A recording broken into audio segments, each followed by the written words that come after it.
నమస్కారం, welcome to Shilpa TV news. Ramachandra mission వారి ఆధ్వర్యంలో నంద్యాల పట్టణంలోని హార్ట్ఫుల్ మెడిటేషన్ సెంటర్ నందు గీతా జయంతి సందర్భంగా శనివారం విద్యార్థులకు శ్రీమద్ భాగవత కంఠస్థ పోటీలు నిర్వహించడం జరిగింది. ఈ పోటీలలో శ్లోక తాత్పర్యం విద్యార్థులు వివరించడం జరిగింది. ఇందులో జూనియర్, సీనియర్ విభాగాల్లో నంద్యాల జిల్లా నుండి 300 మంది విద్యార్థులు పాల్గొన్నారు. న్యాయ నిర్ణేతలుగా డాక్టర్ హయగ్రీవాచార్యులు వ్యవహరించారు.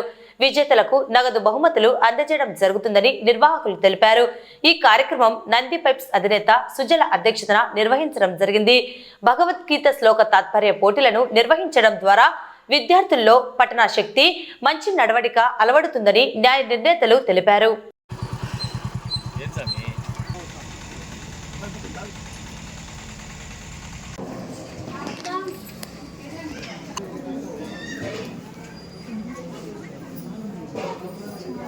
విముక్తి చేసేదను, భయపడకుము. గురువు గారికి ధన్యవాదాలు. ప్రసన్న చేత సౌరాశ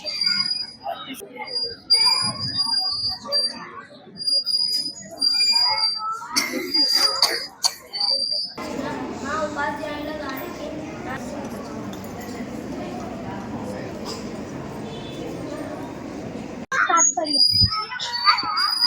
గారికి చేము. నేను భగవాను వాచ ప్రజహాతి యదా come on సర్వాన్ పార్థమనుగతాన్ ఆత్మన్యేవాత్మనా తుష్టః స్థితప్రజ్ఞస్తదోచతే. Good morning everyone. My name is Jasnavi. I am studying 6th class. My school name is Good Day English Medium School. Shri Bhagavan Vacha Prajahati Yada Kaman पात्र मनोगत आत्मान्ये वात्माना चित्त प्रज्ञस्य द्योच्यते. जायतो विषयां पुंसः संगस्ते जायते संग संगते कामः कामत्रोपजायते. అందరికీ నమస్కారం. హార్ట్ఫుల్నెస్ ఇన్స్టిట్యూట్ రామచంద్ర మిషన్ ఆశ్రమంలో గీతా జయంతి సందర్భాన్ని పురస్కరించుకొని శ్రీమద్ భగవద్గీత కంఠస్థ తాత్పర్య సహిత శ్లోక పోటీలను నిర్వహిస్తుంది. దాదాపు నంద్యాల జిల్లా నుంచి వివిధ ప్రాంతాల నుంచి 300 మంది విద్యార్థులు 1వ తరగతి నుంచి 10వ తరగతి వరకు హాజరయ్యారు. 2 కేటగిరీస్ గా చేసి 1 నుంచి 5 జూనియర్, 6 నుంచి 10 వరకు సీనియర్ కేటగిరీగా చేసి చేస్తున్నారు. దీనికి న్యాయ నిర్ణేతలుగా పెద్దలు హయగ్రీవాచార్యులు గారు సారథ్యం వహిస్తున్నారు. మొత్తం 5 బ్యాచ్లుగా చేసి భగవద్గీత శ్లోక పోటీలు చేయబడుతున్నాయి. పిల్లలు ఇంతమంది వస్తారని మేము కూడా ఊహించలేదు. ఇంత బాగా పిల్లలు రెస్పాండ్ అవుతున్నందుకు మాకు చాలా సంతోషంగా ఉంది. మొదటి బహుమతి 2 కేటగిరీలో 1116, రెండవ బహుమతి 816, మూడవ బహుమతి 516. దాంతో పాటు పార్టిసిపేషన్ సర్టిఫికేట్ ఇస్తున్నాము. భగవద్గీత మీద వర్క్ బుక్స్ కూడా ఉన్నాయి మా దగ్గర హార్ట్ఫుల్నెస్ ఇన్స్టిట్యూట్.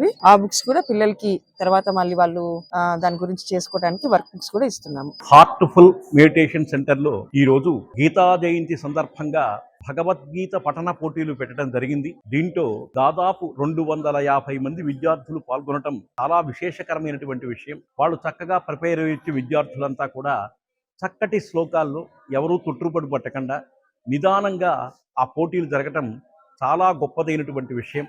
దీన్ని కండక్ట్ చేయటం కూడా చాలా గొప్పతనం. రామచంద్ర మిషన్ ద్వారా ఈ పోటీలు కండక్ట్ చేయటం విద్యార్థులకు అత్యంత ప్రోత్సాహకరమైనటువంటి విషయం. కాబట్టి భగవద్గీత చదవటం వల్ల విద్యార్థుల్లో స్పష్టత వస్తుంది. గీత యొక్క మహిమ తెలిసి వాడు భవిష్యత్ కాలంలో ఎలా బతకాలో, ఏ విధంగా జీవించాలో ఇవన్నీ చిన్నపిల్లలకు అలవాటు చేసినట్టు అవుతుంది. కాబట్టి ఇటువంటి పోటీలు పెడుతుంటే పిల్లలు చక్కగా భవిష్యత్ కార్యక్రమాల్లో సక్రమంగా ఉండి వారి యొక్క జీవిత విధానాన్ని వాళ్ళు మార్చుకోగలగటానికి ఇది చక్కటి కార్యక్రమం. ఇటువంటి కార్యక్రమాలు జరగాలి. ఈ కార్యక్రమంలో చాలా గొప్పగా పాల్గొన్నటువంటి మెడిటేషన్ సెంటర్ చక్కగా వాళ్ళంతా సేవకులకు, అదేవిధంగా సుజల గారికి, తర్వాత వారి యొక్క చెల్లెరైనటువంటి వారికి కూడా అందరికీ కూడా నంద్యాల ప్రజల తరఫున మనమంతా కూడాను కృతజ్ఞతలు చెప్పాలి. విశేషంగా జరుగుతున్నటువంటి ఈ కార్యక్రమానికి మా అందరి ప్రోత్సాహం కూడా లభిస్తుంది. నంద్యాల రంగరాజు వీధి రుక్మిణి పాండురంగ స్వామి ఆలయంలో అయ్యప్ప స్వామి పడిపూజ మహోత్సవం భక్తి శ్రద్ధలతో నిర్వహించడం జరుగుతుందని బావసార్ క్షత్రియ సమాజ్ సభ్యులు పేర్కొన్నారు. ఆలయంలో ఏర్పాటు చేసిన సమావేశంలో బావసార్ క్షత్రియ సమాజ్ సభ్యులు మాట్లాడుతూ ఈ నెల 30వ తేదీ అయ్యప్ప గురుస్వామి బృందం ఆధ్వర్యంలో సకల మాలాధారులచే ఆలయంలో పడిపూజ మరియు భజన కార్యక్రమం ఏర్పాటు చేయడం జరుగుతుందని, మాలాధారులు పెద్ద సంఖ్యలో పాల్గొని స్వామివారి కృపకు పాత్రులు కావాలని కోరారు.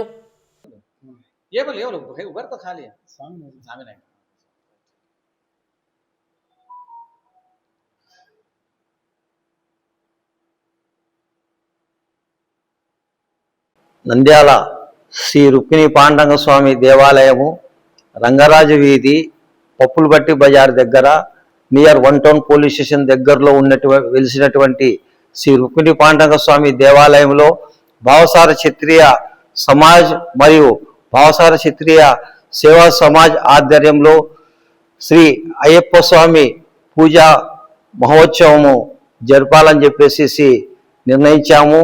ఈ పూజా కార్యక్రమము ఆదివారం అనగా 30/11/2020 తేదీ ఆదివారం ఉదయం 7 గంటలకు అభిషేకం ఉంటుంది అయ్యప్ప స్వామిది. అదేవిధంగా సాయంత్రం 6 గంటలకు పడిపూజ ఉంటుంది. కావున ఈ దేవాలయం తరపున ప్రతి ఒక్క అయ్యప్ప స్వామి భక్తులకు, వెంకటేశ్వర స్వామి భక్తులకు, శివస్వామి భక్తులకు, భవానీ భక్తులకు, అన్ని సకల మాలాధార దీక్షలో ఉన్నటువంటి వారికి ఆహ్వానం పలుకుతున్నాము. గత 30 ఏళ్ళ నుంచి నేను మాలాధారణ చేస్తున్నాను.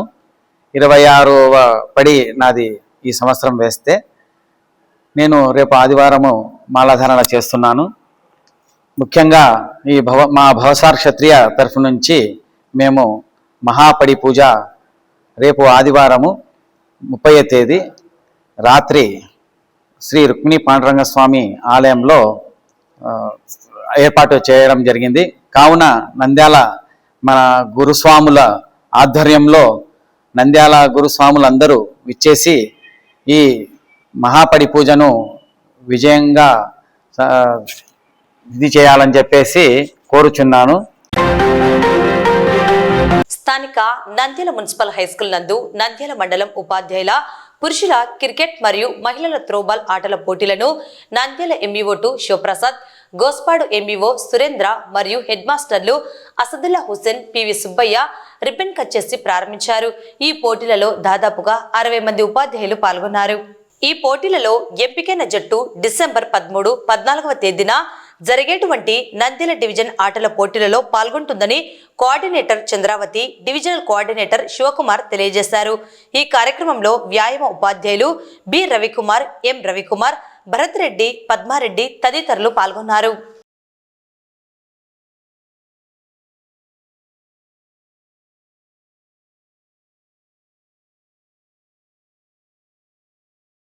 సో అందరికీ క్రీడాభివందనాలు. మరి ఏ రంగంలో అయినా రాణించాలంటే మానసిక ఉల్లాసంతో పాటు శరీర దారుఢ్యం అవసరము. మరి దీనికి క్రీడలు అనేది ఎంతగానో తోడ్పడతాయి. ఈ సందర్భంగా అన్ని శాఖలలో ప్రభుత్వ ఉద్యోగులకు క్రీడలలో ప్రోత్సాహం ఉంది. కానీ ఉపాధ్యాయ శాఖలో ఉపాధ్యాయులకు శారీరక క్రీడలు కానీ అదేవిధంగా మానసిక ఉల్లాసానికి కానీ ఎటువంటి కార్యక్రమాలు లేవు. అటువంటప్పుడు మన గౌరవ కమిషనర్ గారు మరి ఉపాధ్యాయులు విద్యార్థుల పాఠశాలలో మరి పిల్లలకు పాఠాలు బోధిస్తూ మరి ప్రభుత్వం నిర్వహించే అన్ని కార్యక్రమాల్లో విజయవంతంగా పాల్గొంటూ మరి అటువంటి ఉపాధ్యాయులకు మరి ప్రోత్సహించాలనే ఉద్దేశంతో ఈరోజు రాష్ట్ర వ్యాప్తంగా మరి అందరి ఉపాధ్యాయులకు, మహిళలకు మరియు పురుషులకు క్రికెట్ పోటీలు నిర్వహించడం అనేది చాలా సంతోషించదగ్గ విషయము. క్రీడల్లో బాగా రాణించి మండల స్థాయిలో విజయం సాధించి అదేవిధంగా జిల్లా స్థాయిలో అదేవిధంగా రాష్ట్ర స్థాయిలో కూడా మంచి ప్రతిభ కనబరిచి మన నంద్యాల పట్టణానికి మంచి పేరు తీసుకుని రావాలని నేను కోరుకుంటున్నాను. మా నూనెపల్లి మున్సిపల్ హై స్కూల్ ప్రాంగణంలో మండల స్థాయిలో క్రికెట్ పోటీలు మరియు వాలీబాల్ పోటీలకు క్రీడాకారుల ఎంపిక కొనసాగుతుంది. ఎంపికైన క్రీడాకారులు క్రీడా స్ఫూర్తిని ప్రదర్శించి నంద్యాల జిల్లా జట్టుకు ఎంపికై అదేవిధంగా రాష్ట్ర స్థాయికి ఎంపికై మంచి విజయాన్ని సాధించాలని కోరుకుంటున్నాము. ధన్యవాదాలు. ఈరోజు నంద్యాల డిఓ గారి ఆదేశాల ప్రకారము నంద్యాల మండల స్థాయి పురుషుల క్రికెట్ జట్టు, మహిళల వాలీబాల్ జట్టుని, త్రోబాల్ జట్టుని ఈ పాఠశాల నిర్వహిస్తున్నాము. దాదాపుగా 70 మంది ఉపాధ్యాయులు ఈ కార్యక్రమంలో పాల్గొన్నారు. అందరూ చక్కటి స్ఫూర్తితో ఈరోజు పాల్గొనడానికి వచ్చారు. ఇక్కడ మండల స్థాయి అర్బన్ మరియు రూరల్ టీంని ఎంపిక చేసి రేపు డిసెంబర్ 13, 14న జరగబోయే డివిజన్ స్థాయి పోటీలలో పాల్గొని జట్టుని ఈరోజు ఎంపిక చేస్తాము. కాబట్టి ఈ అవకాశం ఇచ్చిన హెడ్ మాస్టర్ గారికి ధన్యవాదాలు తెలుపుకుంటున్నాము. Thank you. Medical council of ఇండియాలో వైద్యులుగా రిజిస్టర్ అయ్యి వివిధ ప్రైవేట్ మెడికల్ కళాశాలల్లో ప్రొఫెసర్లుగా నమోదు చేసుకుని జీతాలు తీసుకుంటూ సొంతంగా ప్రైవేట్ హాస్పిటల్స్ నిర్మించుకొని పేదలకు వైద్యం అందించడంలో నిర్లక్ష్యం వహిస్తున్న వైద్యులపై చర్యలు తీసుకోవాలని కోరుతూ శనివారం ఎంఆర్పీఎస్ పోరాట సమితి ఆధ్వర్యంలో కోలా కళ్యాణ్ నాయకత్వంలో నంద్యాల పట్టణంలోని ప్రభుత్వ జనరల్ హాస్పిటల్ ఎదుట నిరసన చేపట్టడం జరిగింది. ఈ సందర్భంగా కోలా కళ్యాణ్ మాట్లాడుతూ 3 సంవత్సరాలుగా నంద్యాలలో మెడికల్ కళాశాలను నిర్వహిస్తున్నారని, మెడికల్ కౌన్సిల్ ఆఫ్ ఇండియా నిబంధనల మేరకు అత్యవసర వైద్య సేవలలో భాగంగా ట్రామా కేర్, గుండె జబ్బుల చికిత్స, మూత్రపిండాల చికిత్స తదితర సేవలను చేయాల్సి ఉండగా వైద్య సేవలను అందించడం లేదని పేర్కొన్నారు. నంద్యాల జనరల్ హాస్పిటల్లో పనిచేస్తున్న కొందరు వైద్యులు ప్రైవేట్ హాస్పిటల్స్ వారితో టైఅప్ అయ్యి కేవలం ఈసీజీ కూడా తీయని పరిస్థితి ఉన్నదని ఆరోపించారు. నంద్యాలలో ఉన్న పలు హాస్పిటల్స్ లో ఠాగూర్ సినిమా లెవెల్లో ప్రజలకు మోసపూరితంగా వైద్యం చేస్తున్నారని విమర్శించారు. పేషెంట్ మృతి చెందితే మానవత్వం లేకుండా డబ్బులు చెల్లించితే కానీ ఇవ్వని పరిస్థితి ఉందని వాపోయారు. వీటన్నింటిపై వైద్య ఉన్నతాధికారులు సమాధానం చెప్పాలని డిమాండ్ చేశారు. పేద ప్రజలకు నాణ్యమైన వైద్యం అందించాలని, విచారణ చేపట్టాలని, బాధ్యులపై శాఖపరమైన చర్యలు చేపట్టాలని డిమాండ్ చేశారు.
ప్రభుత్వం ప్రతిష్టాత్మకంగా మెడికల్ కళాశాల ఏర్పాటు చేసింది. ఈ యొక్క మెడికల్ కళాశాలలో మెడికల్ కౌన్సిల్ ఆఫ్ ఇండియా నిబంధనల మేరకు అన్ని విభాగాలకు సంబంధించి మున్సిపాలిటీలో ఏ విభాగాలు ఉన్నాయో ఆ విభాగాలకు సంబంధించిన ప్రొఫెసర్లు, డాక్టర్లు ఇలా నంద్యాలలో వైద్య కళాశాల ఉంది. దీనికి అనుబంధంగా 500 పడకల వైద్యశాల ఉంది. ప్రజలు ఉన్నారు, అంతమంది పేషెంట్లు చేరుతా ఉన్నారు. వీళ్ళ మీద రీసెర్చ్ చేస్తే వైద్య కళాశాల పర్మిషన్ ఇస్తామని medical council of India permission ఇచ్చింది.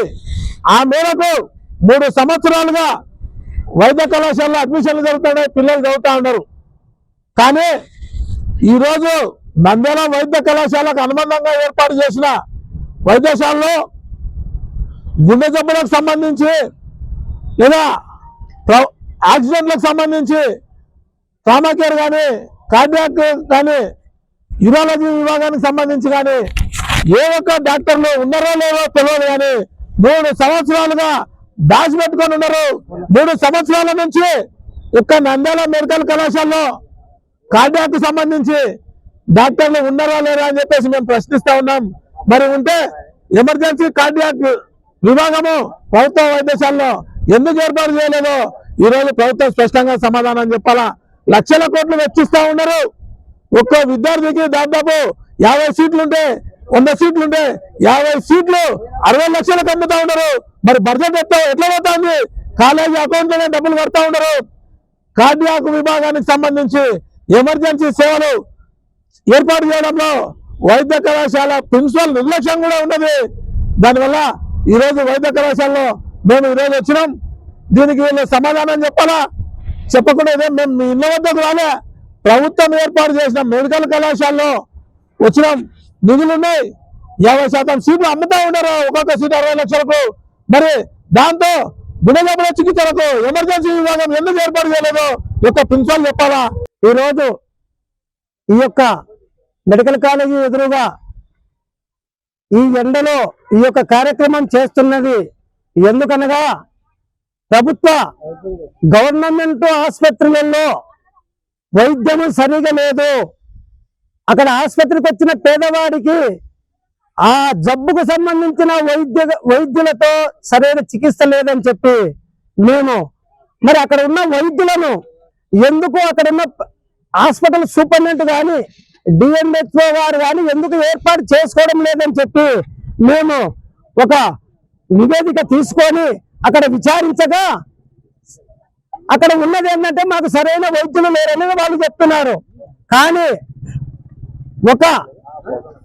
ఒక జిల్లా హెడ్ క్వార్టర్లో మెడికల్ కాలేజీ పెట్టేటప్పుడు అక్కడ ఉన్న గవర్నమెంట్ ఆసుపత్రులలో అన్ని జబ్బులకు సంబంధించిన ప్రొఫెసర్లు ఉండాలి, అన్ని జబ్బులకు సంబంధించిన ల్యాబులు ఉండాలి, అన్ని జబ్బులకు సంబంధించిన పరికరాలు ఉండాలి.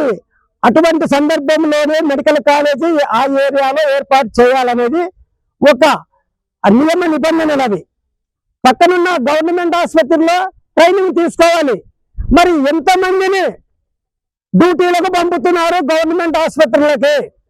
ఎంతమంది సరైన ట్రైనింగ్ తీసుకుంటున్నారు? ఎంతమంది స్వతహాగా పరీక్షలు చేసి మెడిసిన్ రాస్తున్నారు? అవన్నీ చూసుకోవాల్సిన బాధ్యత ఇక్కడ ఉన్న కాలేజీ ప్రిన్సిపల్ గారిదే అని మేము గుర్తు చేస్తున్నాం. నంద్యాల పట్టణ శివారులోని ఎస్ఆర్బిసి కార్యాలయం సమీపంలో ఉన్న పరివర్తన లైఫ్ సెంటర్ నందు శనివారం నంద్యాల పట్టణం వెంకటాచలం కాలనీకి చెందిన ఉమర్ కుమారుడు అయాన్ జన్మదినం సందర్భంగా చిన్నారులకు భోజనం ఏర్పాటు చేయడం జరిగింది. ఈ విధంగా అనేక మంది ఇటువంటి కేంద్రాలలో జన్మదినాలు జరుపుకుని పేదలకు అన్నదానం చేయాలని ఉమర్ పిలుపునిచ్చాడు. ఈ కార్యక్రమంలో సెంటర్ నిర్వాహకుడు లింకన్ తదితరులు పాల్గొన్నారు.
అన్న కొంచెం కూర్చొని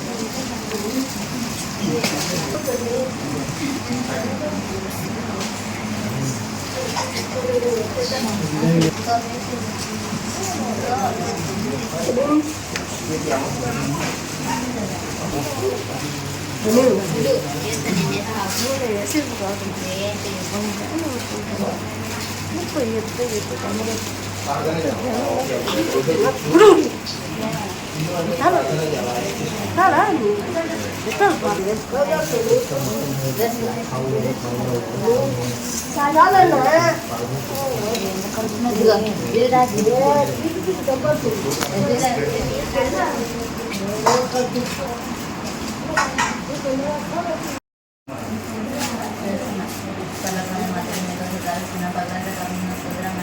మీరు ఊరిపోయి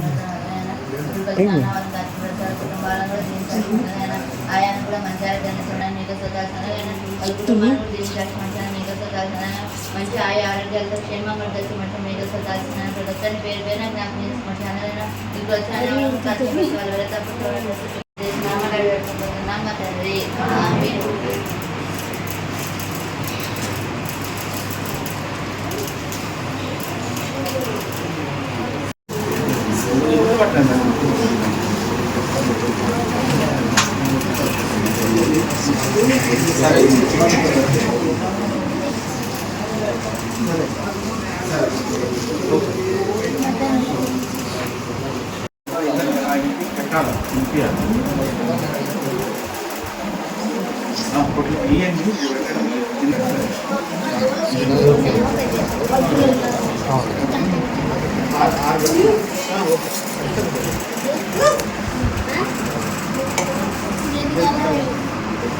ఈరోజు నంద్యాల పట్టణం దేవనగర్ ప్రాంతానికి చెందినటువంటి ఉమరన్న కొడుకు ఆయాన్ బర్త్డే సందర్భంగా పరివర్తన లైఫ్ సెంటర్ ఉన్న పిల్లలందరికీ భోజన అన్నదాన కార్యక్రమం అన్న వితరణ కార్యక్రమం ఏర్పాటు చేసినందుకు ఉమరన్నకి ప్రత్యేకంగా ధన్యవాదాలు తెలియజేస్తూ ఉన్నాను.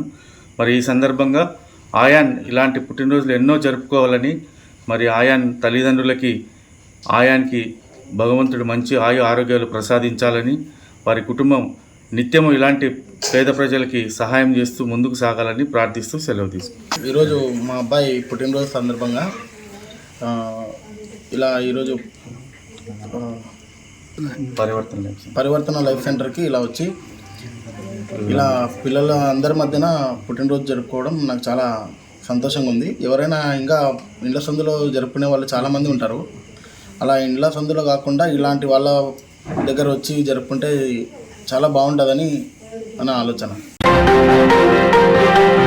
సమగ్ర శిక్ష సహిత విద్యా విభాగం ఆధ్వర్యంలో నంద్యాల జిల్లా పరిధిలో ప్రత్యేక అవసరాలు గల పిల్లలకు ఉచిత ఉపకరణముల నిర్ధారణ శిబిరం ఏర్పాటు చేయడం జరిగింది. అన్ని నియోజకవర్గాలలో నిర్ణయించిన తేదీలలో శిబిరం ఏర్పాటు చేసి ప్రత్యేక అవసరాలు గల పిల్లలను గుర్తించి వారికి అవసరమైన ఉపకరణాలను అందించేందుకు కార్యక్రమం చేపట్టడం జరిగిందని మండల శ్రీనివాసులు సమగ్ర శిక్ష విలీన విద్యా సహాయ సమన్వయకర్త తెలిపారు. ఈ కార్యక్రమానికి ముఖ్య అతిథిగా డిప్యూటీ డిఓ శంకర ప్రసాద్ హాజరయ్యారు. ఆలింకో నుండి వచ్చిన వైద్యులు డాక్టర్ ప్రియావర్మ త్రివారి నిర్ధారణ పరీక్షలు నిర్వహించడం జరిగింది.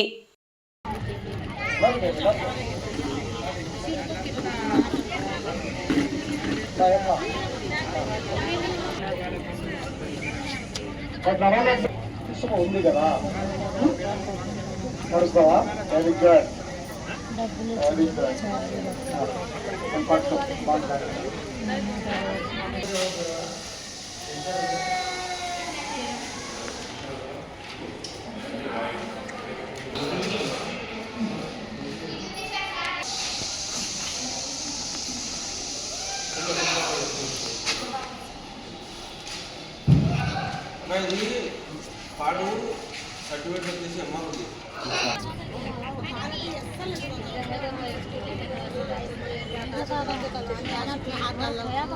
हाथ चला गया हाथ डालेंगे चला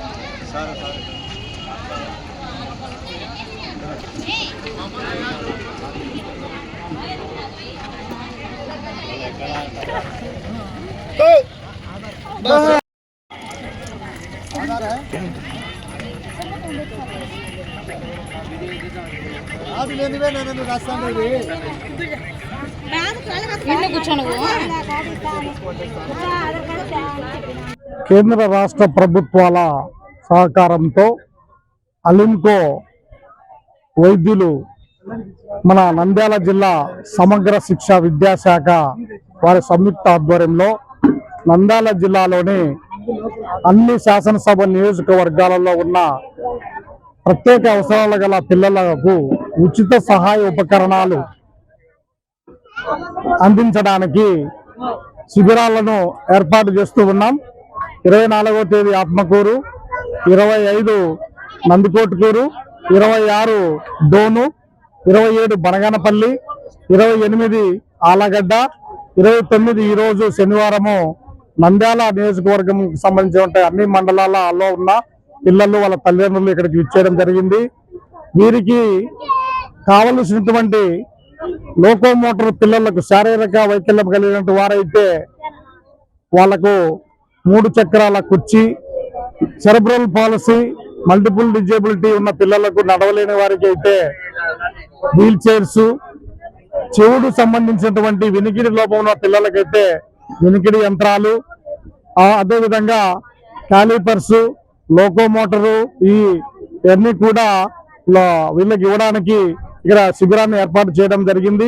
ఈ శిబిరానికి నంద్యాల నియోజకవర్గం మండలాలైన నంద్యాల, దోస్పాడుతో సహా మనకి దగ్గరలో ఉన్నటువంటి మహానంది మండలం, బండాత్మకూరు మండలం, పాణ్యం మండలం వాళ్ళు కూడా ఇక్కడికి ఇచ్చేయడం జరిగింది. ఇది ఉదయం 10 గంటల నుంచి ఇక్కడికి ఇచ్చేసినటువంటి ఈ జిల్లా విద్యా అధికారి, ఉప విద్యా శాఖ అధికారి శ్రీ శంకర్ ప్రసాద్ గారు పాల్గొనడం జరిగింది ముఖ్య అతిథిగా. ఈ శిబిరము అలింకో నుంచి వచ్చినటువంటి డాక్టర్లు కుమారి ప్రియావర్మ గారు, అలాగే చిరంజీవి తివారీ గారు ఇక్కడ పిల్లలకి ఏమేమి కావాలన్నా చూసి అవన్నీ కూడా ఆ పిల్లలకు తగినట్టుగా ఇవ్వడానికి నిర్ధారణ పరీక్షలు జరుగుతూ ఉన్నాయి. వీళ్ళందరికీ కూడా మేము కౌంటర్లు ఏర్పాటు చేసి వాళ్ళని పేర్లు నమోదు చేసుకొని వాళ్ళని క్రమంగా అక్కడికి పంపించి అవి చేయిస్తూ ఉన్నాము. డిసెంబర్ 3వ తేదీ ప్రపంచ దివ్యాంగుల దినోత్సవంలో దివ్యాంగులు పాల్గొని విజయవంతం చేయాలని జిల్లా దివ్యాంగుల సంక్షేమ సంఘం నాయకులు రమణయ్య, గౌరవాధ్యక్షుడు డాక్టర్ రవికృష్ణ, సభ్యులు పిలుపునిచ్చారు. నంద్యాల పట్టణంలోని మున్సిపల్ టౌన్ హాల్ నందు ఉదయం 10 గంటలకు కార్యక్రమంలో భాగంగా నూతన వస్త్రాలను అవసరమైన వారికి మోటార్తో నడిచే కుట్టు మిషన్లు, వీల్ చైర్లు, వినికిడి యంత్రాలు, చంకకర్రలు పంపిణీ చేయడం జరుగుతుందని నిర్వాహకులు తెలిపారు. ఈ కార్యక్రమంలో జిల్లా పరిధి నుండి దాదాపు 1200 మంది దివ్యాంగులు పాల్గొంటారని చెప్పారు. ఈ కార్యక్రమాన్ని దివ్యాంగులు సద్వినియోగం చేసుకోవాలని కోరారు. ప్రపంచ దివ్యాంగుల దినోత్సవం సందర్భంగా స్థానిక పట్టణంలో ఉన్నటువంటి మున్సిపల్ టౌన్ హాల్ నందు డిసెంబర్ 3వ తేదీన పెద్ద ఎత్తున ఈ కార్యక్రమం నిర్వహించబోతున్నాం. ఈ కార్యక్రమానికి చుట్టుపక్కల ఉన్న దివ్యాంగులు, పట్టణంలో ఉన్న దివ్యాంగులు, జిల్లాలోని దివ్యాంగులు తరలి రావాలని ఈ సందర్భంగా మేము పిలుపునిస్తున్నాం. ఈ కార్యక్రమానికి అతిరథ మహారాజులు అందరూ హాజరయ్యి వారి సందేశాన్ని ఇస్తారు. వికలాంగులు శ్రద్ధతో ఆ యొక్క సందేశాలు విని వారి సమస్యలను, వికలాంగుల దివ్యాంగుల సమస్యలను వారి దృష్టి తీసుకుపోయి పరిష్కరించడానికి ఇది చక్కటి వేదిక అవుతుంది. కాబట్టి ప్రతి ఒక్క దివ్యాంగుడు ఈ సమావేశానికి హాజరు కావాల్సిందిగా నంద్యాల జిల్లా దివ్యాంగుల సంక్షేమం తరఫున విజ్ఞప్తి చేస్తున్నాం. వికలాంగుల దినోత్సవానికి జరుపుతున్నాం. మా రవికృష్ణ సార్కి, రమణాన్నకి, వచ్చే పెద్దవాళ్ళకి అందరికీ నమస్కరిస్తాం. ఈ వికలాంగుల దినోత్సవం బాగా జరగాలని మా వికలాంగుల సోదర సోదరిమణులు అందరూ తప్పకుండా హాజరు కావాలని, విజయవంతంగా జరగాలని. డిసెంబర్ 3 ప్రపంచ దివ్యాంగుల దినోత్సవం గత 25 సంవత్సరాలుగా మనం నిర్వహిస్తూ వస్తున్నాం. ఈ సంవత్సరం కూడా డిసెంబర్ 3 బుధవారం నంద్యాల జిల్లా దివ్యాంగుల సంక్షేమ సంఘం ఆధ్వర్యంలో నంద్యాల ఎన్టీఆర్ పురపాలక టౌన్ హాల్లో ప్రపంచ దివ్యాంగుల దినోత్సవాన్ని ఘనంగా నిర్వహించాలని అనుకుంటున్నాము. ఈ వార్తలు ఇంతటితో సమాప్తం. నమస్కారం.